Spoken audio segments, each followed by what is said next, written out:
ಶ್ರೀಗುರುಭ್ಯೋ ನಮಃ ಪರಮಗುರುಭ್ಯೋ ನಮಃ ಶ್ರೀಮದಾನಂದತೀರ್ಥಭಗವತ್ಪಾದಾಚಾರ್ಯಗುರುಭ್ಯೋ ನಮಃ ಹರಿ ಓಂ ನಾರಾಯಣಂ ಸುರಗುರುಂ ಜಗದೇಕನಾಥಂ ಭಕ್ತಪ್ರಿಯಂ ಸಕಲಲೋಕನಮಸ್ಕೃತಂಚ ತ್ರೈಗುಣ್ಯವರ್ಜಿತಮಜಂ ವಿಭುಮಾದ್ಯಮೀಶಂ ವಂದೇ ಭವಘ್ನಮರಾಸುರಸಿದ್ಧವಂದ್ಯಂ ನಾರಾಯಣಂ ನಮಸ್ಕೃತ್ಯ ನರಂ ಚೈವ ನರೋತ್ತಮಂ ದೈವೀಂ ಸರಸ್ವತೀಂ ವ್ಯಾಸಂ ತತೋ ಜಯಮುದೀರಯೇತ್ ಅಭ್ರಮಂ ಭಂಗರಹಿತಂ ಅಜಡಂ ವಿಮಲಂ ಸದಾ ಆನಂದತೀರ್ಥಮತುಲಂ ಭಜೆ ತಾಪತ್ರಯಾಪಹಂ ಯಸ್ಯ ವಾಕ್ ಕಾಮಧೇನುರ್ನಃ ಕಾಮಿತಾರ್ಥಾನ್ ಪ್ರಯಚ್ಛತಿ ಸೇವೇತಂ ಜಯಯೋಗೀಂದ್ರಂ ಕಾಮಬಾಣಚಿದಂ ಸದಾ ಶ್ರೀ ಸತ್ಯವರದುಗ್ಧಾಬ್ಧೇ ಉತ್ತಿತಾ ಜಗತೀತಲೆ ಸುಧಾ ಶ್ರೀ ಸತ್ಯಧರ್ಮಾಖ್ಯಾ ಪಾವಯೇ ಸ್ಮರತಃ ಸತಃ ಸತ್ಯಾಭಿಘ್ನಕರಾಬ್ಜೋತ್ಥಾನ್ ಪಂಚಾಶದ್ವರ್ಷಪೂಜಕಾನ್ ಸತ್ಯಪ್ರಮೋದತೀರ್ಥಾರ್ಯಾನ್ ನೌಮಿನ್ಯಾಯ ಸುಧಾರತಾನ್ ಆಪಾದಮೌಳಿಪರ್ಯಂತಂ ಗುರುಣಾಂ ಆಕೃತಿಂ ಸ್ಮರೇತ್ ತೇನ ವಿಘ್ನಾಃ ಪ್ರಣಶ್ಯಂತಿ ಸಿದ್ಧ್ಯಂತಿ ಚ ಮನೋರಥಾಃ ಶ್ರೀ ಸತ್ಯಾತ್ಮತೀರ್ಥ ಸ್ವಾಮಿ ಶ್ರೀಪಾದಗುರುಭ್ಯೋ ನಮಃ ಹರಿ ಓಂ. ಹಿಂದೆ ಸಂಜಯನನ್ನು ಉಪಪ್ಲಾವ್ಯ ನಗರಕ್ಕೆ ಕಳಿಸಿದರು. ಅಲ್ಲಿಂದ ಬಂದು ಅವನು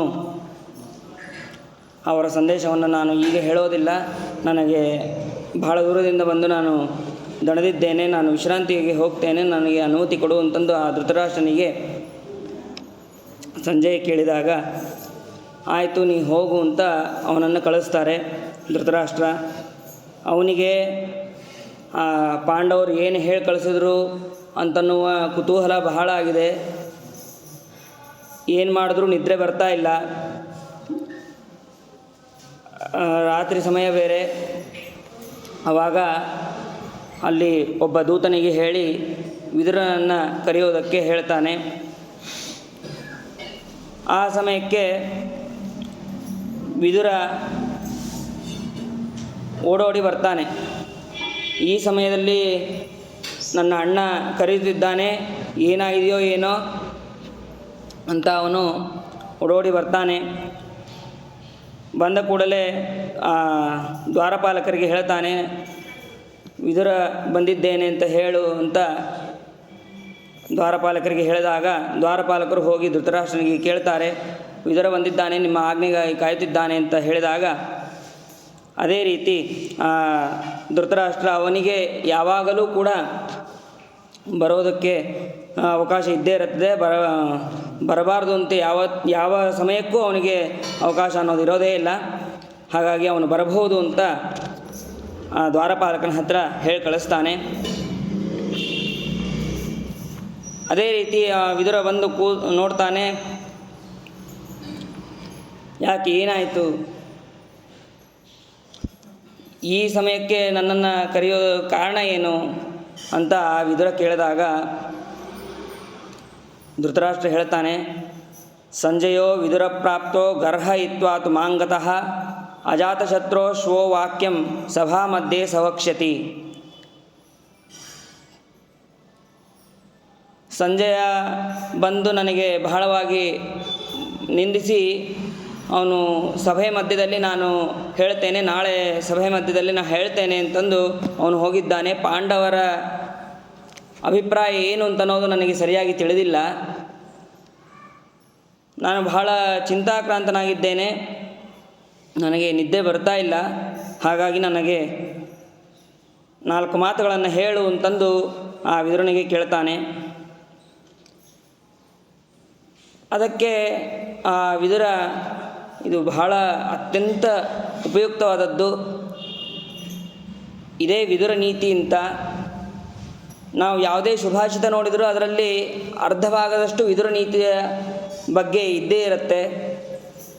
ಇದರಲ್ಲಿ ಭಗವಂತನ ಬಗ್ಗೆ ನಮಗೆ ಹೇಳದಿದ್ದರೂ ಕೂಡ, ಆದರೆ ಭಗವಂತನ ಹತ್ತಿರ ಹೋಗೋದಕ್ಕೆ ಏನು ಮಾಡಬೇಕು, ಯಾವ ರೀತಿ ನಡ್ಕೋಬೇಕು ಜೀವನದಲ್ಲಿ ಅನ್ನೋದನ್ನು ಬಹಳವಾಗಿ ಇದರ ಧೃತರಾಷ್ಟ್ರ ನಿಮಿತ್ತ ಮಾತ್ರ ಅದೆಲ್ಲ ತಿಳಿಸಿದ್ದು ನಮಗೆ. ನಾವು ಜೀವನದಲ್ಲಿ ಹೀಗೆ ಇರಬೇಕು ಅಂತಂದು ವಿದುರ ತಿಳಿಸಿದ್ದಾನೆ. ಈ ವಿದುರ ನೀತಿಯನ್ನು ನಾವು ಪೂರ್ತಿಯಾಗಿ ಹೇಳ್ತಾ ಹೋದರೆ ಅದು ಒಂದು ವಾರನೂ ಸಾಕಾಗೋದಿಲ್ಲ, ಇನ್ನೂ ಜಾಸ್ತಿ ಬೇಕಾಗತ್ತೆ. ಈ ಸಮಯದಲ್ಲಿ ನಾವು ಎಷ್ಟಾಗತ್ತೋ ಅಷ್ಟು ಅದನ್ನು ತಿಳಿಯುವ ಪ್ರಯತ್ನವನ್ನು ಮಾಡೋಣ. ನಿದ್ದೆ ಬರ್ತಾ ಇಲ್ಲ ಅಂತಂದು ನಿದ್ದೆ ಬರಲಾರ್ದಕ್ಕೆ ನನ್ನನ್ನು ಕರೆಸಿದ್ದಿ ಅಂದರೆ ನನ್ನ ಮಾತಿಂದ ನಿನಗೆ ನಿದ್ದೆ ಬರುತ್ತಾ? ಇದು ಎಂಥ ಅವಮಾನ. ನೀವು ಮಾತಾಡ್ತಿದ್ರೆ ನನಗೆ ಭಾಳ ನಿದ್ದೆ ಬರುತ್ತೆ ರೀ, ನೀವು ಮಾತಾಡಿದ್ದು ಗೊತ್ತಾಗಲ್ಲ, ಆ ಥರ ನಿಮ್ಗೆ ನಿದ್ದೆ ಬರುತ್ತೆ ಅಂತಂದರೆ ಅವಮಾನ ಅಂತ ಆಗತ್ತೆ. ಆದರೆ ಆ ವಿದುರ ಅವಮಾನ ಅಂತ ತಿಳ್ಕೊಳ್ಳೋದಿಲ್ಲ ಇದನ್ನು. ಬಹಳ ದಿವಸದಿಂದ ಆ ವಿದುರನು ಕಾಯ್ತಾ ಇರ್ತಾನೆ, ನನ್ನ ಅಣ್ಣನಿಗೆ ಏನಾದರೂ ಒಂದು ಹಿತನುಡಿಗಳನ್ನು ಹೇಳಬೇಕು ಅಂತಂದು ಕಾಯ್ತಾ ಇರ್ತಾನೆ. ಯಾವಾಗ ಏನೇ ಹೇಳಬೇಕು ಅಂತ ಹೋದರೂ ಆವಾಗ ಆ ಸಮಯಕ್ಕೆ ದುರ್ಯೋಧನ ಇದ್ದೇ ಇರ್ತಾನೆ. ಅವನು ವಿದುರ ಬಂದ ಅಂದ ತಕ್ಷಣ ಇವನ ಏನಾರು ಮತ್ತು ನಮ್ಮ ಅಣ್ಣಂಗೆ ಏನಾರು ಮಾತಾಡಿ ಮೋಹಗೊಳಿಸ್ತಾನೆ, ಇವನು ಬೈತಾ ಇರ್ತಾನೆ ಅವನು ಯಾವಾಗಲೂ. ಅದೇ ಇದು ಸರಿಯಾದ ಸಮಯ, ನೀನು ಹೇಳಿ ಕಳಿಸಿದ್ದಿ, ನಾನು ನಿನಗೆ ಉಪದೇಶವನ್ನು ಹೇಳ್ತೇನೆ ಅಂತಂದು ಆ ವಿದುರ ಹೇಳ್ತಾನೆ. ನಿದ್ದೆ ಬರದೇ ಇರೋದಕ್ಕೆ 4 ಕಾರಣಗಳನ್ನು ಮೊದಲು ವಿದುರ ಹೇಳ್ತಾನೆ. ಏನಂತಂದರೆ, ಅಭಿಯುಕ್ತಂ ಬಲವತ ದುರ್ಬಲಂ ಹೀನ ಸಾಧನಂ ಹೃತಸ್ವಂ ಕಾಮಿನಂ ಚೋರಂ ಆವಿಶಂತಿ ಪ್ರಜಾಗರಾಹ. ಏನು 4 ಕಾರಣಗಳು?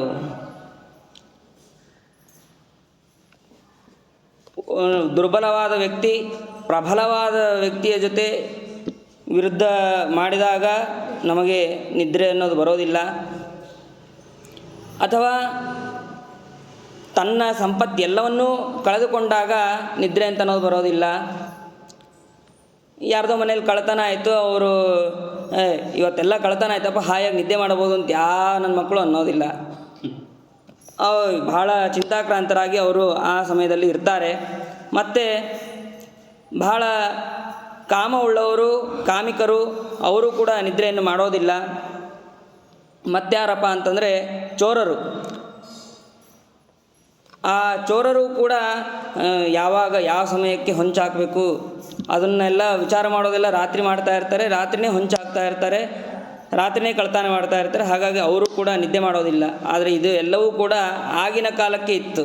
ಈಗ ಕಳ್ಳರು ಕೂಡ ರಾತ್ರಿನೇ ಆರಾಮಾಗಿ ನಿದ್ರೆ ಮಾಡ್ತಾರೆ. ಯಾಕೆಂತಂದರೆ ಬೆಳಗ್ಗಿನೇ ದರೋಡೆಕೋರರೆಲ್ಲ ಬಹಳ ಆಗಿದ್ದಾರೆ. ಅದಾದ ಮೇಲೆ ಇದರಲ್ಲಿ ನಿನ್ನದು ಯಾವುದು ಅಂತ ಅನ್ನೋದು ಧೃತರಾಷ್ಟ್ರನಿಗೆ ಹೇಳಲಿಲ್ಲ.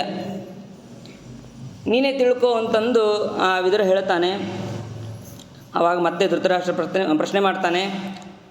ಶ್ರೋತುಮಿಚ್ಛಾಮಿತೆ ಧರ್ಮ್ಯಂ ಪರಂ ನೈಶ್ರೇಯಸಂ ವಚಃ ಅಸ್ಮಿನ್ ರಾಜರ್ಷಿ ವಂಶೇ ಹಿ ತ್ವಮೇಕ ಪ್ರಾಜ್ಞಸತ್ತಮಃ. ನಿನ್ನಿಂದ ಮೋಕ್ಷ ಸಾಧಕವಾದ ಧರ್ಮದ ಮಾತುಗಳನ್ನು ನಾನು ಕೇಳೋದಕ್ಕೆ ಅಪೇಕ್ಷೆ ಪಡ್ತಾ ಇದ್ದೇನೆ. ಈ ನಮ್ಮದೇನು ರಾಜರ್ಷಿ ವಂಶ ಅಂತೇನಿದೆಯಾ, ಈ ವಂಶದಲ್ಲಿ ನೀನು ಒಬ್ಬನೇ ಬಹಳ ಉತ್ತಮ ಜ್ಞಾನಿಯಾಗಿದ್ದಿ. ಆದ್ದರಿಂದ ನನಗೆ ತಿಳಿಸಿಕೊಡು ಅಂತ ವಿದುರನಿಗೆ ಕೇಳಿದಾಗ ವಿದುರ ಹೇಳ್ತಾ ಹೋಗ್ತಾನೆ.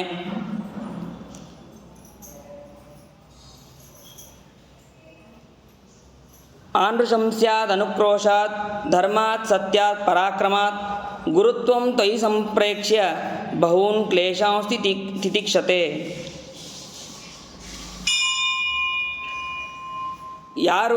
ಯಾವ ಯುಧಿಷ್ಠಿರ ನಿನಗೆ ಮಗನಾಗಿ ಅದೃಷ್ಟದಿಂದ ದೊರಕಿದ್ದಾನೆ, ಅವನು ತನ್ನ ಕಾಂತಿ ತನ್ನ ಪ್ರಜ್ಞೆ ಅಷ್ಟೇ ಅಲ್ಲದೆ ಅವನು ಬಹಳ ಧರ್ಮಿಷ್ಠನಾಗಿದ್ದಾನೆ.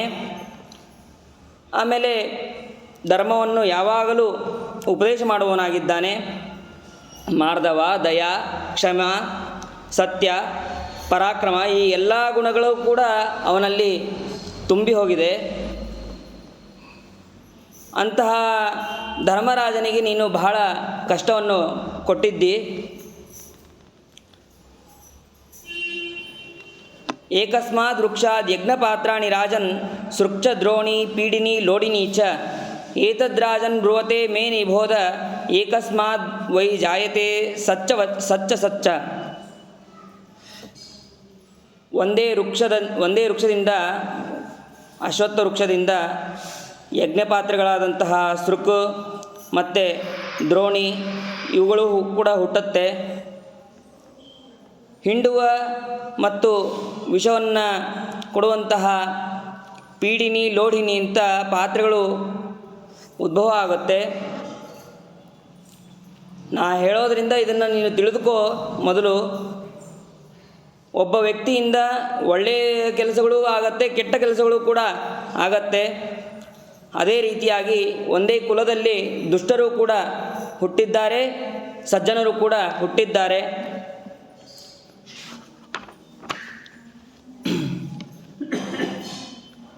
ಕ್ಷಿಪ್ರಂ ವಿಜಾನಾತಿ ಚಿರಂ ಶೃಣೋತಿ ವಿಜ್ಞಾಯ ಚಾರ್ಥಂ ಭಜತೆ ನ ಕಾಮಾನ್ ನಾಸಂಪೃಷ್ಟೋ ವಿಪಯುಂಕ್ತೆ ಪರಾರ್ಥೆ ತತ್ಪ್ರಜ್ಞಾನಾಂ ಪ್ರಥಮಂ ಪಂಡಿತಸ್ಯ.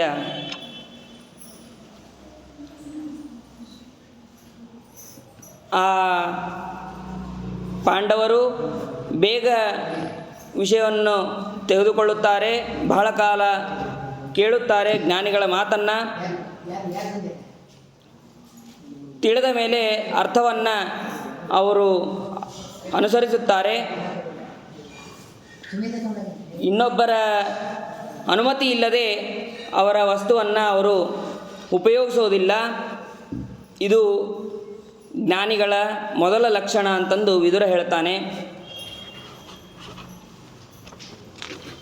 ಆದ ಮೇಲೆ ಅಕಾಮಾನ್ ಕಾಮಯತಿ ಯಕ್ಕಾಮಾಯಾನಾನ್ ಪರಿತ್ಯಜೇತ್ ಬಲವಂತಂಚ ಯೋ ದ್ವೇಷ್ಟಿ ತಮಾಹುರ್ ಮೂಢಚೇತಸಂ.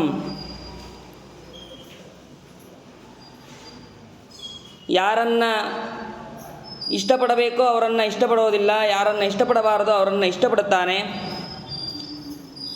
ತನ್ನ ಪತ್ನಿಯ ಮೊದಲಾದವರನ್ನು ಪರಿತ್ಯಾಗ ಮಾಡ್ತಾನೆ, ತನಗಿಂತ ಬಲಿಷ್ಠರಾದವರನ್ನು ದ್ವೇಷ ಮಾಡ್ತಾನೆ. ಅಂತಹವನು ಮಹಾಮೂರ್ಖ ಅಂತಂದು ಕರೆಯಲ್ಪಡುತ್ತಾರೆ.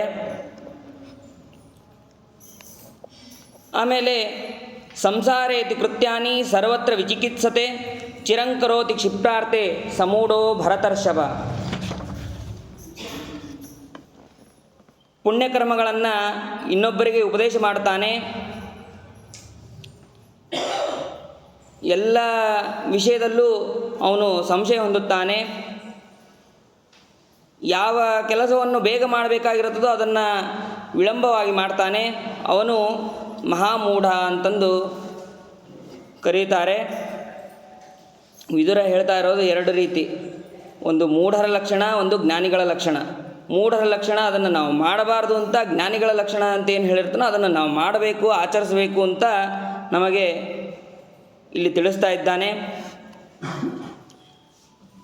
ಶ್ರಾದ್ದಂ ಪಿತೃಭ್ಯೋ ನಾದತ್ತೆ ದೈವತಾನಿ ನಚಾರ್ಚತಿ ಸುರ್ಹುನ್ಮಿತ್ರಂ ನ ಭಜತೆ ತಮಾಹುರ್ ಮೂಢಲಕ್ಷಣಂ. ಯಾರು ಪಿತೃಗಳಿಗೆ ಶ್ರಾದ್ದವನ್ನು ಮಾಡೋದಿಲ್ಲ, ದೇವತೆಗಳನ್ನು ಮತ್ತು ಸಜ್ಜನರನ್ನು ಮಿತ್ರರನ್ನು ಯಾರು ಸೇವೆ ಮಾಡುವುದಿಲ್ಲ ಅಂತಹನು ಮೂಢ. ಏಕ ಪಾಪಾನಿ ಕುರುತೆ ಫಲಂ ಭುಂಕ್ತೆ ಮಹಾಜನಃ ಭೋಕ್ತಾರೋ ವಿಪ್ರಮುಚ್ಯಂತೆ ಕರ್ತಾ ದೋಷೇಣ ಲಿಪ್ಯತೆ. ಒಬ್ಬ ವ್ಯಕ್ತಿ ಪಾಪವನ್ನು ಮಾಡ್ತಾನೆ, ಅವನ ಸಂಘದಿಂದ ಎಲ್ಲ ಜನರು ಕೂಡ ಆ ಪಾಪದ ಕರ್ಮವನ್ನು ಅನುಭವಿಸುತ್ತಾರೆ. ಫಲವನ್ನು ಯಾರು ಅನುಭವಿಸಿರ್ತಾರೋ ಆ ಎಲ್ಲ ಜನರು ಕೂಡ ಏನೋ ಒಂದು ಸುಳ್ಳು ಹೇಳಿ ಬಿಡುಗಡೆ ಹೊಂದಿಬಿಡ್ತಾರೆ. ಪಾಪಕರ್ಮವನ್ನು ಮಾಡಿದವನು ಮಾತ್ರ ಪರಲೋಕದಲ್ಲಿ ದುಃಖವನ್ನು ಅನುಭವಿಸ್ತಾ ಇರ್ತಾನೆ.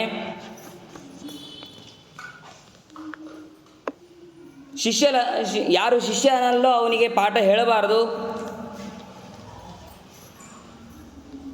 ಯಾರು ಅಶಿಷ್ಯನಿಗೆ ಅಂದರೆ ಶಿಷ್ಯರ ಅಲ್ಲದೇ ಇರೋವನಿಗೆ ಪಾಠವನ್ನು ಮಾಡ್ತಾನೋ, ಅಷ್ಟೇ ಅಲ್ಲದೆ ನೀಚ ವ್ಯಕ್ತಿಯನ್ನು ಸೇವನೆ ಮಾಡ್ತಾನೋ ಅವನನ್ನು ಮೂಢ ಎಂದು ತಿಳಿಬೇಕು.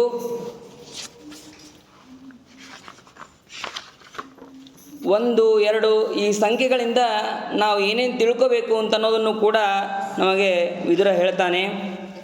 ಏಕಯಾ ದ್ವೌ ವಿನಿಶ್ಚಿತ್ಯ ತ್ರಿಂಶತುರ್ಭಿರ್ವಶೇ ಕುರು ಪಂಚಜಿತ್ವಾ ವಿಜಿತ್ವಾ ಷಟ್ ಸಪ್ತಹಿತ್ವಾ ಸುಖೀ ಭವ. ಇದಕ್ಕೆ ಸುಂದರವಾದ ಅರ್ಥವನ್ನು ವಾದಿರಾಜರು ನಮಗೆ ತಿಳಿಸ್ತಾರೆ. ಒಂದೇ ವೇದದಿಂದ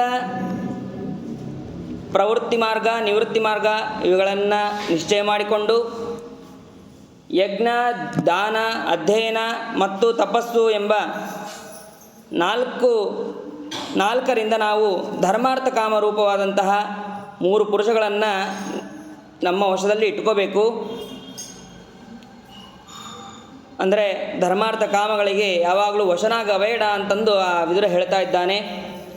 5 ಜ್ಞಾನೇಂದ್ರಿಯಗಳನ್ನು ಮತ್ತು 5 ಕರ್ಮೇಂದ್ರಿಯಗಳನ್ನು ಯಾವಾಗಲೂ ಜಯಿಸಬೇಕು. ಕಾಮ, ಕ್ರೋಧ, ಲೋಭ, ಮೋಹ, ಮದ, ಮಾತ್ಸರ್ಯಗಳನ್ನು ಚೆನ್ನಾಗಿ ಜಯಿಸಬೇಕು.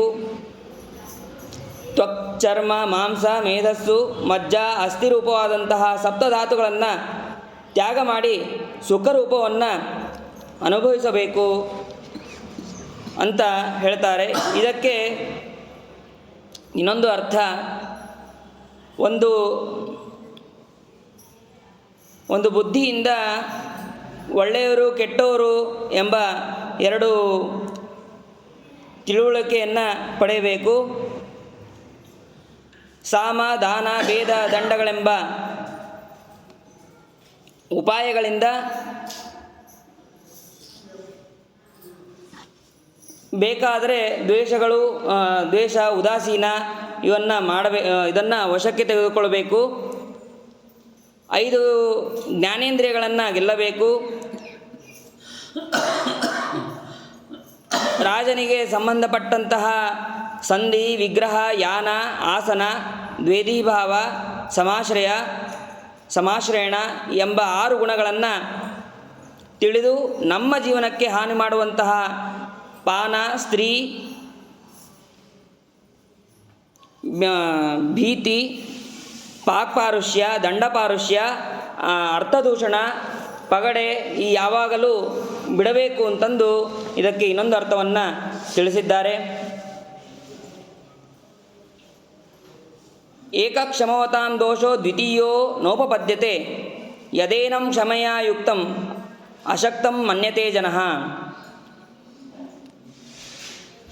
ಕ್ಷಮೆಯನ್ನು ಯಾರು ಮಾಡ್ತಾ ಇರ್ತಾರೋ ಅವರನ್ನು ಅಶಕ್ತರು ಅಂತ ತಿಳಿಯುತ್ತಾರೆ.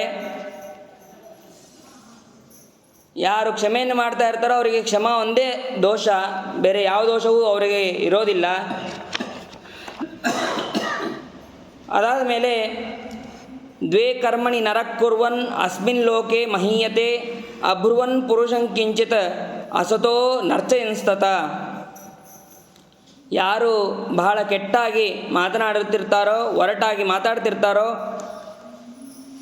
ದುಷ್ಟರನ್ನು ಪೂಜಿಸ್ತಾ ಇರ್ತಾರೋ, ಈ 2 ಕಾರ್ಯವನ್ನು ಯಾವ ಮನುಷ್ಯನು ಮಾಡ್ತಾ ಇರ್ತಾನೋ ಅವನು ಭೂಲೋಕದಲ್ಲಿ ಅವನು ಚೆನ್ನಾಗಿರ್ತಾನೆ. ಅವನು ಯಾಕೆಂದರೆ ನರಕಕ್ಕೆ ಹೋದರೆ ಅವನಿಗೆ ಶಿಕ್ಷೆಗಳು ತಪ್ಪಿದ್ದಲ್ಲ. ಅದಾದ ಮೇಲೆ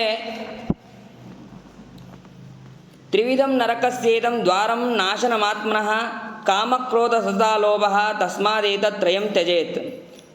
ಕಾಮ, ಕ್ರೋಧ, ಲೋಭ ಈ 3 ನಮ್ಮ ನಾಶಕ್ಕೆ ಕಾರಣವಾದದ್ದು. ಆದ್ದರಿಂದ ಈ 3 ನಾವು ಬಿಡಬೇಕು. ಚತ್ವಾರಿರಾಜ್ಞಾತ್ ಮಹಾಬಲೇನ ವರ್ಜ್ಯಾನ್ಯಾಹು ಪಂಡಿತಸ್ಥಾನಿ ವಿದ್ಯತ ಅಲ್ಪಪ್ರಜ್ಞೈ ಸಹ ಮಂತ್ರಂ ನ ಕುರ್ಯಾತ್ ನ ದೀರ್ಘಸೂತ್ರೈರಲಸೈಶ್ಚಾರಣೈಶ್ಚ. ಮಹಾಬಲಿಷ್ಠನಾದಂತಹ ರಾಜ ಈ 4 ಬಿಡಬೇಕು. ಆ 4 ಯಾವುದು ಅಂತಂದರೆ, ತನಗಿಂತ ಯಾರು ಅಲ್ಪಜ್ಞರಾಗಿರ್ತಾರೋ, ಅಲ್ಪ ತಿಳುವಳಿಕೆ ಉಳ್ಳವರಾಗಿರ್ತಾರೋ ಅವ್ರ ಹತ್ರ ನಾವು ಮಂತ್ರಾಲೋಚನೆಯನ್ನು ಮಾಡಬಾರದು. ಆಮೇಲೆ ಸೋಮಾರಿಗಳ ಜೊತೆಯಲ್ಲಿ ನಾವು ಮಂತ್ರಾಲೋಚನೆಯನ್ನು ಮಾಡಬಾರ್ದು. ಯಾರು ನಿಧಾನವಾಗಿ ಕೆಲಸ ಮಾಡ್ತಾ ಇರ್ತಾರೋ ಅವ್ರ ಹತ್ರನೂ ನಾವು ಯಾವ ಕೆಲಸವನ್ನು ಅವರಿಂದ ಮಾಡಿಸಬಾರ್ದು ಅಂತ ಹೇಳ್ತಾನೆ.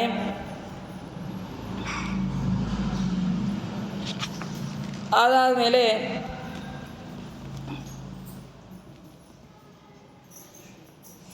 ಪಂಚಾಗ್ನಿಯು ಮನುಷ್ಯಾಣಾಂ ಪರಿಚರ್ಯಾ ಪ್ರಯತ್ನತಃ ಪಿತಾ ಮಾತಾಗ್ನಿರಾತ್ಮ ಚ ಗುರುಶ್ಚ ಭರತರ್ಷಭ. ತಂದೆ, ತಾಯಿ, ಅಗ್ನಿ, ತಾನು ಮತ್ತು ಗುರು, ಈ 5 ಅಗ್ನಿಗಳನ್ನು ಯಾವಾಗಲೂ ಪ್ರಯತ್ನಪೂರ್ವಕವಾಗಿ ಮನುಷ್ಯರಾದವರು ಇದನ್ನು ಆಚರಿಸ್ತಾ ಇರಬೇಕು. 6 ದೋಷಗಳು ಬಿಡಬೇಕು ಅಂತ ಹೇಳ್ತಾನೆ. ನಿದ್ರಾ, ತಂದ್ರಿ, ಭಯಂಕ್ರೋಧ, ಆಲಸ್ಯಂ, ದೀರ್ಘಸೂತ್ರತ. ನಿದ್ರಾ, ತೂಕಡಿಕೆ, ಭಯ, ಕ್ರೋಧ, ಆಲಸ್ಯ ಮತ್ತು ವಿಳಂಬ ಮಾಡೋದನ್ನು ನಾವು ಬಿಡಬೇಕು ಅಂತ ಹೇಳ್ತಾನೆ. ಅದಾದ ಮೇಲೆ ಈ 6ಕ್ಕೆ ಇನ್ನೊಂದನ್ನು ಹೇಳ್ತಾನೆ. ಷಡಿಮಾನ್ ಪುರುಷೋ ಜಹ್ಯಾತ್ ಭಿನ್ನಾಂ ನಾವ ನಿವಾರಣವೇ ಅಪ್ರವಕ್ತಾರಂ ಆಚಾರ್ಯಂ ಅನಧೀಯಾನ ಅಮೃತ್ವಿಜಂ ಅರಕ್ಷಿತಾರಂ ರಾಜಾನಂ ಭಾರ್ಯಾಂ ಚ ಪ್ರಿಯವಾದಿನೀಂ ಗ್ರಾಮಕಾಮಂ ಚ ಗೋಪಾಲಂ ವನಕಾಮಂಚ ನಾಪಿತಂ. ಪಾಠವನ್ನು ಹೇಳದೇ ಇರುವಂತಹ ಆಚಾರ್ಯರು, ಅಧ್ಯಯನ ಮಾಡದೇ ಇರುವಂತಹ ಋತ್ವಿಕರು, ರಕ್ಷಣೆ ಮಾಡದೇ ಇರುವಂತಹ ರಾಜ, ಅಪ್ರಿಯನಾಗಿ ಮಾತನಾಡುವಂತಹ ಹೆಂಡತಿ, ಗ್ರಾಮದಲ್ಲಿ ಇರಬೇಕು ಅಂತ ಆಸೆ ಇದ್ದು ಅವನು ಕಾಡಿನಲ್ಲಿ ಇರೋದಕ್ಕೆ ಅಪೇಕ್ಷೆ ಪಡ್ತಾನೆ, ಅಂತಹ ಕ್ಷೌರಿಕ. ಇದರಲ್ಲಿ ನಾಡಿನಲ್ಲಿದ್ದರೆ ಜನ ಬರ್ತಾರೆ, ಅವನ ಹತ್ರ ಯಾರು ಹೋಗ್ತಾರೆ. ಕಾಡಿನಲ್ಲಿದ್ದರೆ ಯಾರೂ ಬರೋದಿಲ್ಲ. ಅಂತಹ ನಾಪಿತನನ್ನು ಇದು ಬಯಸಬಾರದು. ಈ 6 ಜನರನ್ನು ಸಮುದ್ರದಲ್ಲಿ ಒಡೆದು ಹೋದ ನಾವೆಯನ್ನು ಬಿಡುವಂತೆ ಪುರುಷರನ್ನು ಬಿಡಬೇಕು ಅಂತ ಹೇಳ್ತಾನೆ. ಅದಾದ ಮೇಲೆ ಸ್ತ್ರಿಯೋಕ್ಷ ಮೃಗಯ ಪಾನಂ ವಾಕ್ಪಾರುಷ್ಯಂಚ ಪಂಚಮಂ ಮಹಚ್ಚ ದಂಡಪಾರುಷ್ಯಂ ಅರ್ಥದೋಷಣಮೇವ ಚ. ಸ್ತ್ರೀಯರು, ದ್ಯೂತ, ಬೇಟೆ, ಪಾನ ಮತ್ತು ಒರಟು ಮಾತುಗಳು, ಉಗ್ರವಾದಂತಹ ದಂಡ, ದಾನ ತೆಗೆದುಕೊಂಡಂತಹ ಪದಾರ್ಥದ ನಿಂದನೆ ಇದು ಯಾವತ್ತೂ ಮಾಡಬಾರದು. ಅಷ್ಟೋ ಗುಣ ಪುರುಷಂ ದೀಪಯಂತಿ ಪ್ರಜ್ಞಾ ಚ ಕೌಲ್ಯಂ ಚ ದಮಶ್ರುತಂಚ ಪರಾಕ್ರಮಶ್ಚ ಬಹುಭಾಷಿತಾ ಚ ದಾನಂ ಯಥಾಶಕ್ತಿ ಕೃತಜ್ಞತಾ ಚ. ಏನೇನು ಇರಬೇಕು ಅಂತಂದರೆ ಈ 8 ಗುಣಗಳು ಇರಬೇಕಂತೆ. ಪ್ರಜ್ಞಾ, ಕುಲ, ದಮ, ವಿದ್ಯಾ, ಪರಾಕ್ರಮ, ಅಲ್ಪವಾಗಿ ಮಾತಾಡುವಂತಹ ಬುದ್ಧಿ, ಯಥಾಶಕ್ತಿ ದಾನ ಮಾಡುವಂತಹ ಬುದ್ಧಿ ಮತ್ತು ಕೃತಜ್ಞತೆ. ಈ 8 ಗುಣಗಳು ಪುರುಷನನ್ನು ಶೋಭೆ ಉಂಟು ಮಾಡುತ್ತದೆ.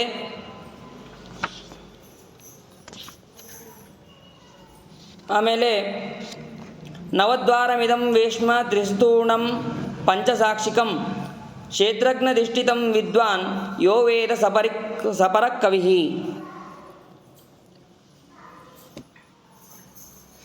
ಮೂರು ಕಂಬಗಳು, 5 ಸಾಕ್ಷಿಗಳು ಇದ್ದು ಒಂದು ಕ್ಷೇತ್ರಜ್ಞನಿಂದ ವಾಸಿಸಲ್ಪಡುತ್ತದೆ. ಅದು ಇದನ್ನು ತಿಳಿದವನು ಶ್ರೇಷ್ಠವಾದಂತಹ ಜ್ಞಾನಿ.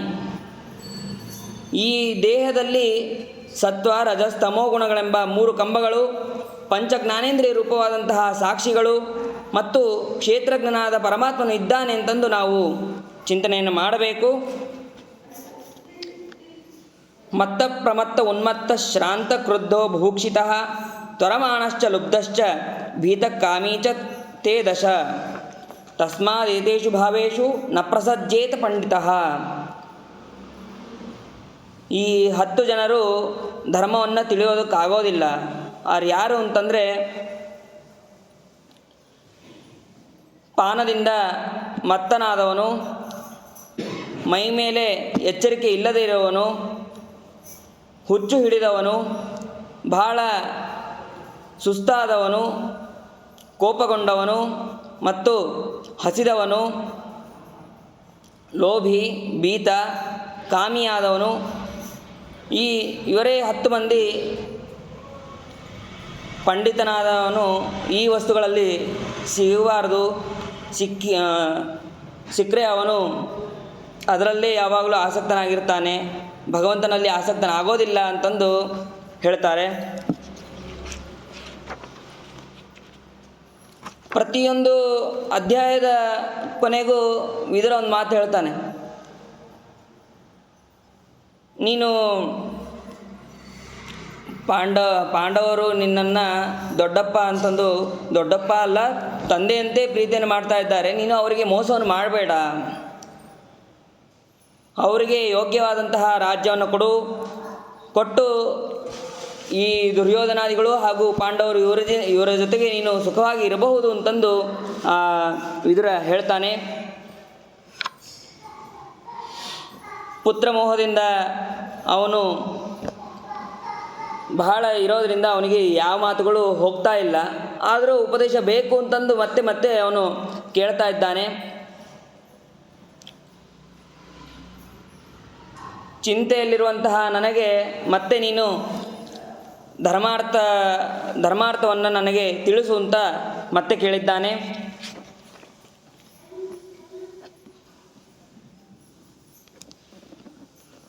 ಶುಭಂ ವಾ ಯದಿ ವಾ ಪಾಪಂ, ಪ್ರಿಯಂ ವಾ ಯದಿ ವಾ ಪ್ರಿಯಂ, ಅಪೃಷ್ಟ ಕಸ್ಯಚಿತ್ ಬ್ರೂಯಾತ್ ಯಸ್ಸ ಗಚ್ಚೇತ್ ಪರಾಭವಂ.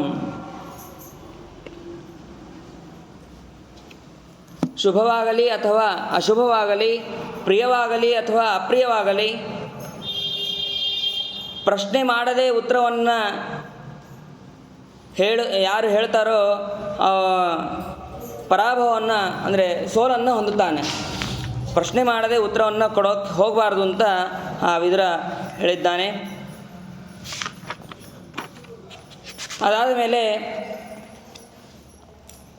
ಸತ್ಯೇನ ರಕ್ಷತೆ ಧರ್ಮೋ ವಿದ್ಯಾ ಯೋಗೇನ ರಕ್ಷತೆ, ಮೃಜಯ ರಕ್ಷತೆ ರೂಪಂ ಕುಲಂ ವೃತ್ತೇನ ರಕ್ಷತೆ. ಸತ್ಯದಿಂದ ಧರ್ಮ ಅಂತನ್ನೋದು ರಕ್ಷಣೆ ಆಗುತ್ತದೆ, ಯೋಗದಿಂದ ವಿದ್ಯೆ ಅಂತನ್ನೋದು ರಕ್ಷಣೆ ಆಗುತ್ತೆ, ಶುದ್ಧಿಯಿಂದ ರೂಪ ಅಂತನ್ನೋದು ರಕ್ಷಣೆ ಆಗುತ್ತದೆ, ಚಾರಿತ್ರ್ಯದಿಂದ ನಡತೆಯಿಂದ ಕುಲ ಅಂತನ್ನೋದು ರಕ್ಷಣೆ ಆಗುತ್ತದೆ. ವಿದ್ಯಾ ಮದೋ ಧನಮದಃ ತೃತೀಯೋಭಿಜನೋ ಮದಃ ಮದ ಏತೆ ವಲಿಪ್ತಾನಾಂ ನ ಚೈವ ಸ್ಯುಃ ಸತಾಂ ಮದಾಹ. ವಿದ್ಯಾಮದ, ಧನಮದ ಮತ್ತು ಮೂರನೆಯದಾದಂತಹ ಕುಲಮದ, ಈ 3 ಮದಗಳು ದುರಹಂಕಾರಿಗಳಿಗೆ ಇರುತ್ತೆ, ಸಜ್ಜನರಿಗೆ ಇರೋದಿಲ್ಲ.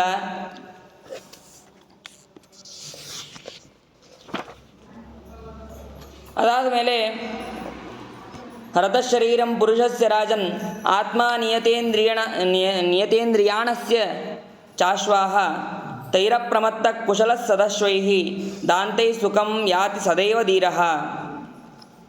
ಇದನ್ನು ಮೇಲಿಂದ ಮೇಲೆ ನಮಗೆ ತಿಳಿಸ್ತಾನೆ ಇರ್ತಾರೆ. ಆತ್ಮಾನಂ ರಥಿನಂ ವಿದ್ಧಿ ಅಂತ ನಮಗೆ ತಿಳಿಸ್ತಾನೆ ಇರ್ತಾರೆ. ಅದೇ ರೀತಿ ವಿದುರನೂ ಕೂಡ ಇಲ್ಲಿ ತಿಳಿಸ್ತಾ ಇದ್ದಾನೆ.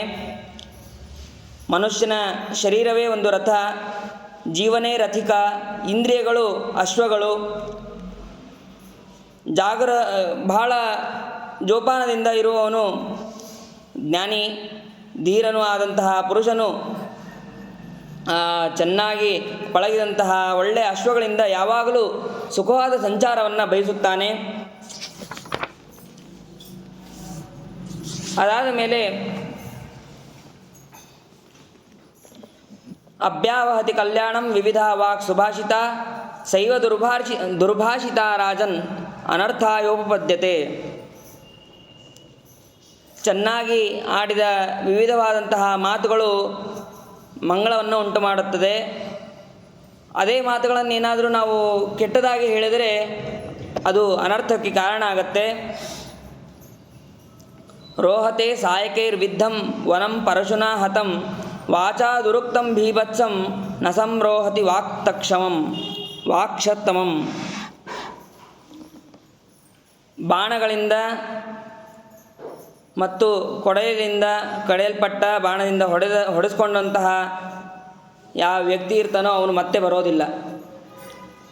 ಕೊಡಲಿಯಿಂದ ಕಡಿದಿದ್ದು ಅಷ್ಟೇ, ಮತ್ತೆ ಅದು ಮರಳಿ ಅದು ಸೀದಾ ಆಗೋದಿಲ್ಲ. ಅದರಂತೆ ಒಂದು ಪಕ್ಷದಲ್ಲಿ ಕೊಡಲಿಯಿಂದ ಕಳೆದಂತಹ ಮರದ ತುಂಡು ಚಿಗುರೋದಕ್ಕೆ ಸಾಧ್ಯ ಇರುತ್ತೆ. ಆದರೆ ಕೆಟ್ಟ ಮಾತನ್ನು ಆಡಿ ನಾವು ಯಾರಿಗಾದರೂ ಉಂಟಾದಂತಹ ಏನು ಭಯಂಕರವಾದ ನೋವಿರುತ್ತೋ ಆ ನೋವಾಗಲಿ, ದುಃಖ ಆಗಲಿ, ಗಾಯ ಆಗಲಿ, ಅದು ಮತ್ತೆ ವಾಪಸ್ ಬರೋದಕ್ಕೆ ಸಾಧ್ಯ ಇಲ್ಲ. ಆದ್ದರಿಂದ ಅಂತಹ ಮಾತುಗಳನ್ನು ಆಡಬಾರದು ಅಂತ ಹೇಳ್ತಾನೆ. ಮತ್ತೆ ಹೇಳ್ತಾನೆ ವಿದುರ, ಧರ್ಮದಿಂದ ಕೂಡಿದಂತಹ ಯುಧಿಷ್ಠಿರ 3 ಲೋಕಕ್ಕೂ ರಾಜನಾಗೋದಕ್ಕೆ ಯೋಗ್ಯತೆ ಅವನಿಗಿದೆ. ಅವನಿಗೆ ತನ್ನ ತೇಜಸ್ಸು, ತನ್ನ ಪ್ರಜ್ಞೆ ಇವೆಲ್ಲವೂ ಧರ್ಮದಿಂದ ಕೂಡಿದವನಾಗಿದ್ದಾನೆ. ಅವನಿಗೆ ನಿನ್ನ ಈ ರಾಜ್ಯವನ್ನು ಅವನಿಗೆ ಕೊಡು ಅಂತ ಮತ್ತೆ ಹೇಳ್ತಾನೆ. ಈ ವಿಷಯದಲ್ಲಿ ನಿಮಗೆ ಒಂದು ಕಥೆಯನ್ನು ಹೇಳ್ತೇನೆ, ಅದನ್ನು ಕೇಳು ಅಂತ ವಿದುರ ಹೇಳ್ತಾನೆ. ಹಿಂದೆ ಕೇಶಿನಿ ಸಲುವಾಗಿ ವಿರೋಚನ ಮತ್ತು ಸುಧನ್ವರಿಗೆ ಒಂದು ಸಂವಾದ ಆಗುತ್ತೆ. ಅದನ್ನು ನಾನು ನಿನಗೆ ಹೇಳ್ತೇನೆ, ಕೇಳು ಅಂತ ವಿದುರ ಹೇಳ್ತಾನೆ. ಸ್ವಯಂವರಕ್ಕಾಗಿ ಆ ಕೇಶಿನಿ ಬಂದಿರ್ತಾಳೆ. ದ್ವಿತೀಯ ವಂಶದಲ್ಲಿ ಹುಟ್ಟಿದಂತಹ ವಿರೋಚನ ಕೇಶಿನಿಯನ್ನು ಪಡೆಯಬೇಕು ಎಂಬ ಇಚ್ಛೆಯಿಂದ ಅವನು ಅಲ್ಲಿ ಬರ್ತಾನೆ. ಬಂದಾಗ ಆ ವಿರೋಚನನಿಗೆ ಪ್ರಶ್ನೆ ಮಾಡ್ತಾಳೆ ಕೇಶಿನಿ, ಬ್ರಾಹ್ಮಣರು ಶ್ರೇಷ್ಠರೋ ಅಥವಾ ದೈತ್ಯರು ಶ್ರೇಷ್ಠರೋ ಅಂತ. ಈ ಪ್ರಶ್ನೆಯನ್ನು ಮಾಡಿದಾಗ ಆವಾಗ ನಾಳೆ ಇದೇ ಸಮಯಕ್ಕೆ, ನಾಳೆ ಬೆಳಗ್ಗೆ ಸುಧನ್ವನು ಬರ್ತಾನೆ. ಅವನಿಗೆ ಈ ಪ್ರಶ್ನೆಯನ್ನು ಕೇಳಿ ಪರಿಹರಿಸ್ಕೊಳ್ಳೋಣ ಅಂತ ವಿರೋಚನ ಹಾಗೂ ಕೇಶಿನಿ ಇಬ್ಬರು ಹೇಳ್ತಾರೆ. ಆ ಸಮಯದಲ್ಲಿ ವಿರೋಚನ ಇದ್ದವನು ಕಶ್ಯಪರ ಪುತ್ರರಾದಂತಹ ನಾವು ಶ್ರೇಷ್ಠರು ಅಂತ ಅವನು ಅಲ್ಲಿ ಹೇಳ್ಕೊತಾನೆ. ನಾವು ಬಹಳ ಶ್ರೇಷ್ಠರು, ಅಷ್ಟೇ ಇರದೆ ನಾವೇ ಸಜ್ಜನರು ಅಂತ ಆ ವಿರೋಚನ ಹೇಳ್ಕೊತಾನೆ. ಈ ಲೋಕಗಳೆಲ್ಲವೂ ಕೂಡ ನಮಗೋಸ್ಕರನೇ ಇದೆ ಅಂತ, ನಮ್ಮ ಮುಂದೆ ದೇವತೆಗಳು ಯಾರೂ ಲೆಕ್ಕಕ್ಕಿಲ್ಲ ಅಂತ ಆ ವಿರೋಚನ ಹೇಳ್ತಾನೆ. ಸರಿ ಅಂತಂದು ಮರುದಿನ ಪ್ರಾತಃ ಕಾಲದಲ್ಲಿ ಸುಧನ್ವ ಹಾಗೂ ವಿರೋಚನ ಕೇಶಿನಿ ಇದ್ದ ಜಾಗಕ್ಕೆ ಅವರಿಬ್ಬರು ಬರ್ತಾರೆ. ಬಂದಾಗ ಅಲ್ಲಿ ಅದೇ ಪ್ರಶ್ನೆಯನ್ನೇ ಸುಧನ್ವನಿಗೆ ಕೇಳಿದಾಗ ಅವನು ಹೇಳ್ತಾನೆ, ಇದಕ್ಕೆ ಸರಿಯಾದ ಉತ್ತರವನ್ನು ಕೊಡೋರು ಒಬ್ಬರಿದ್ದಾರೆ, ಅವರನ್ನು ಕೇಳೋಣ ಅಂತ. ಯಾರು ಅಂತಂದರೆ ವಿರೋಚನನ ತಂದೆ ಪ್ರಹ್ಲಾದರಾಜರು. ಅವರು ಯಾವಾಗಲೂ ಸತ್ಯವಾದಂತಹ ಮಾತನ್ನೇ ಆಡುವವರು. ಅವರನ್ನು ಕೇಳಿದರೆ ಸರಿಯಾದ ಉತ್ತರವನ್ನೇ ಅವರು ಕೊಡ್ತಾರೆ. ಇಷ್ಟೇ ಅಲ್ಲದೆ ಆ ಸುಧನ್ವ ಬಂದ ಕೂಡಲೇ ಆ ಕೇಶಿನಿ ಇದ್ದವಳು ಆ ಬ್ರಾಹ್ಮಣನಿಗೆ ಯಾವ ಸತ್ಕಾರವನ್ನು ಮಾಡಬೇಕೋ ಅದನ್ನು ಅವಳು ಮಾಡಿದ್ದಾಳೆ. ಪ್ರಹ್ಲಾದನ ಹತ್ರ ಅಲ್ಲಿ ಅವರು 3 ಜನ ಸೇರಿ ಅಲ್ಲಿ ಬರ್ತಾರೆ. ಬರುವ ಸಂದರ್ಭದಲ್ಲಿ ಆ ಕೇಶಿನಿ ಪಾದ ಪ್ರಕ್ಷಾಳನೆ ಮಾಡುವ ಸಂದರ್ಭದಲ್ಲಿ ನಾನು ಬ್ರಾಹ್ಮಣ, ನಾನು ಶ್ರೇಷ್ಠನಾಗಿದ್ದೇನೆ ಅಂತ ಸುಧನ್ವ ಹೇಳ್ತಾನೆ. ನನ್ನ ಸಮವಾದ ಆಸನದಲ್ಲಿ ನೀನು ಕೂಡಬಾರದು, ನೀನು ಕೆಳಗೆ ಕೂತ್ಕೋ ಅಂತಂದು ಆ ವಿರೋಚನನಿಗೆ ಹೇಳಿದಾಗ ವಿರೋಚನ ಹೇಳ್ತಾನೆ, ನಿನಗೆ ಮಣೆ ಅಥವಾ ಕೂರ್ಚೆ, ದರ್ಭಾಸನ ಇವೇ ಯೋಗ್ಯವಾದದ್ದು. ಇಲ್ಲಿ ಯಾರೂ ಮಣೆ ಆಗಲಿ ಅಥವಾ ಕೂರ್ಚೆ ಆಗಲಿ ಯಾರೂ ತಂದು ಕೊಡೋದಿಲ್ಲ. ಹಾಗಾಗಿ ನೀನು ಇಲ್ಲಿ ನನ್ನ ಸಮವಾಗಿ ಕುಳೋದಕ್ಕೆ ಅರ್ಹನಲ್ಲ ಅಂತ ಹೇಳಿದಾಗ ಅದಕ್ಕೆ ಸರಿಯಾದ ಪ್ರಶ್ನೆಯನ್ನು ಮಾಡಿದ್ದು, ಇದನ್ನು ನಿನ್ನ ತಂದೆ ಹತ್ತಿರನೇ ಕೇಳೋಣ ಅಂತ ಹೇಳಿ ಅವರಿಬ್ಬರು ಅಲ್ಲಿ ಬರ್ತಾರೆ. ಆವಾಗ ಪ್ರಹ್ಲಾದನಿಗೂ ಆಶ್ಚರ್ಯ ಆಗುತ್ತೆ. ಇವರಿಬ್ಬರನ್ನ ಎಂದೂ ಒಟ್ಟಿಗೆ ನೋಡೇ ಇರೋದಿಲ್ಲ, ಇವ್ರು ಯಾಕೆ ಒಟ್ಟಿಗೆ ಬರ್ತಾ ಇದ್ದಾರೆ, ಏನಾಗಿದೆಯೋ ಏನೋ ಅಂತ ಪ್ರಹ್ಲಾದನಿಗೂ ಕೂಡ ಆಶ್ಚರ್ಯ ಆಗುತ್ತೆ. ಇಮೌತೌ ಸಂಪ್ರದೃಶ್ಯತೆ ಯಾಭ್ಯಾಮ್ನ ಚರಿತಂ ಸಹ ಆಶೀವಿಷಾವಿವ ಕ್ರುದ್ಧ ಏಕಮಾರ್ಗ ವಿಹಾಗತೌ. ಯಾವತ್ತೂ ಒಟ್ಟಿಗೆ ಸಂಚರಿಸದೇ ಇರುವಂತಹ ಇವರು ಬಹಳ ಕೋಪಗೊಂಡಂತಹ ಸರ್ಪದಂತೆ ಒಂದೇ ಮಾರ್ಗದಲ್ಲಿ ನೋಡಿ ಅವನು ಬಹಳ ಆಶ್ಚರ್ಯಪಟ್ಟಿದ್ದಾನೆ. ತಕ್ಷಣ ವಿರೋಚನಿಗೆ ಕೇಳ್ತಾನೆ, ಏನು ಇಬ್ಬರು ಒಟ್ಟಿಗೆ ಬಂದಿದ್ದೀರಿ,